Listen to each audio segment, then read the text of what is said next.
आपण आमच्या चॅनलला अजूनही सबस्क्राइब केले नसेल तर अवश्य सबस्क्राइब करा आणि हो बेल आयकॉन दाबायला विसरू नका। हिंदुस्थान 24 तासने संपावर असलेल्या एसटी कर्मचाऱ्यांसोबत साधला संवाद। एसटी कर्मचाऱ्यांनी गेले 13 दिवसांपासून संप केला असून सध्या सामान्य प्रवाशांचे प्रचंड हाल होत आहेत। पनवेल एसटी डेपो मधील बस कर्मचाऱ्यांसोबत आमचे प्रतिनिधी राज सदावर्ते यांनी बातचीत केली।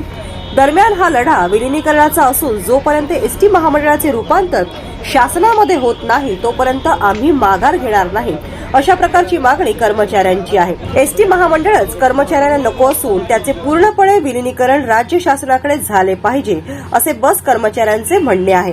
त्यावेळी ते म्हणाले की कृती समितीने मागच्या 26 तारखेला एक मीटिंग घेतली होती आणि त्या मीटिंगमध्ये डीए आणि इन्क्रिमेंट या दोनच विषयावर ते चर्चा करत होते। मात्र आम्हा सगळ्या एसटी कर्मचाऱ्यांचा एकच मुद्दा होता, तो म्हणजे आमचं राज्य शासनात विलिनीकरण झालं पाहिजे।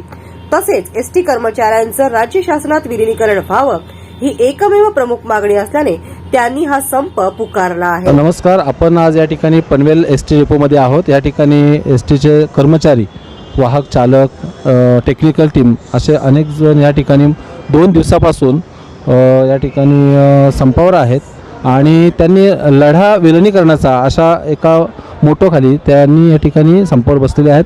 त्यांची मागणी या ठिकाणी बोर्डवर अशी दिसते की जोपर्यंत एसटी महामंडळाचं जे रूपांतर आहे शासनामध्ये होत नाही तोपर्यंत आम्ही माघार घेणार नाही।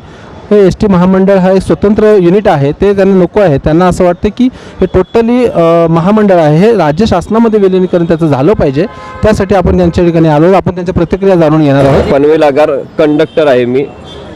हॅलो, आणि बघा आम्ही दिनांक 7 आणि 8च्या मध्यरात्रीपासून त्याच्या अगोदर 26 तारखेला 26/11ला ही कृती समितीने मीटिंग घेतली होती आणि त्या मीटिंगमध्ये फक्त त्यांचे 2च मुद्दे होते की आम्हाला महागाई भत्ता मिळाला पाहिजे आणि डीए आणि इन्क्रिमेंट, ह्या 2च फक्त त्यांचा मुद्दा होता। पण आमचा सर्व कर्मचाऱ्यांचा एकच मुद्दा होता की आमचं राज्य शासनात विलिनीकरण झालं पाहिजे। एकदा तुमचं राज्य शासनात विलिनीकरण झालं का त्यात तुमचं सगळं डीए वगैरे काय आहे ते सगळं आलं। म्हणून आमची प्रमुख मागणी आहे ती आमचं एसटी कर्मचाऱ्यांचं लढा विलिनीकरणासाठी आम्ही हा संप पुकारलेला आहे आणि तो आमचा लढा बेमुदत असणार आहे। आमची एकच मागणी आहे की आमचं राज्य शासनात विलिनीकरण झालं पाहिजे। बघा, एक तर या विलिनीकरणामुळे आमचे जे पगार आहे ते राज्य शासनाच्या ज्या सगळ्या सुविधा आहेत त्या आम्हाला मिळणार आहेत आणि त्यामुळे जो आता जो कामगार एक दिवस जरी त्यांनी दांडी मारली की नाही तरी आम्हाला बघा 110 आमचा दंड आम्हाला होतो। अगदी समजा तुमचा 10,000 बेसिक आहे तर एक दिवस तुम्ही आला नाही तर 1000 रुपये तुमचे कापले जातात। पर्यंत शासन आमची दखल घेत नाही तो पण आमचा बेमुदत संप राहणार आहे, त्याला बेमुदत संप राहणार आहे। या ठिकाणी पनवेलचे जे बस डेपो आहे या ठिकाणी संपूर्ण महाराष्ट्रातून प्रवासी वर्ग येत असतो, तर आज आपण या ठिकाणी संपावर बसलेला आहात, तर एक व्यक्ती म्हणून, माणूस म्हणून या ठिकाणी प्रवाशांचं काय गैरसोय होते असं आपल्याला वाटतं का, की त्याच्याबद्दल आपण काय सांगा? वास्तविक गैरसोय होते, वादच नाही, प्रवाशांची गैरसोय होते। मग त्यासाठीच आम्ही अगोदर कल्पना दिली होती की कमीत कमी आम्हाला काहीतरी ठोस आम्हाला निर्णय मिळाला पाहिजे की बाबा ठीक आहे, तुमच्या हे तुमचा आहे लढा तो तुमचा, आम्ही तुम्हाला पत्र देतो, पण आम्हाला तसं कुठलं काही प्रकारचं आम्हाला पत्र नाही, काही नाही।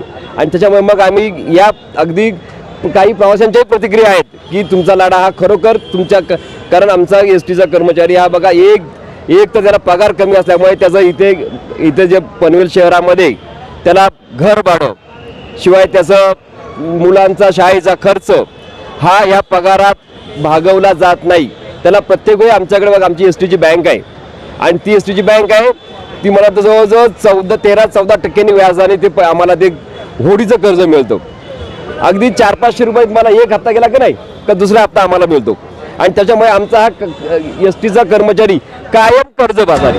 आम्हाला राज्य शासनाला एकच विनंती करायची आहे की आमच्या ह्या जसे इतर महामंडळ राज्य शासनात विलीन झालेले आहेत तसं आमचं हे अगदी तळागाळापर्यंत पोहोचलेलं राप महामंडळ ही आमची एसटीची सेवा अगदी कानाकोपऱ्यात एक प्रवाशासाठी सुद्धा एसटी आमची ही त्या कोपऱ्यात जातेच आणि मग ते महामंडळ ॲक्च्युली खरं अत्यावश्यक सेवा मोडायला हवं. संपामध्ये कंडक्टर म्हणजे वाहक, चालक, टेक्निकल टीम आणि वरच्या ऑफिसर लेवलचे लोक पण सहभागी आहेत का?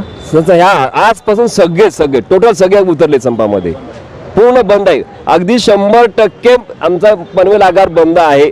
आपण आमच्या चॅनलला अजूनही सबस्क्राईब केले नसेल तर अवश्य सबस्क्राईब करा आणि हो बेल आयकॉन दाबायला विसरू नका.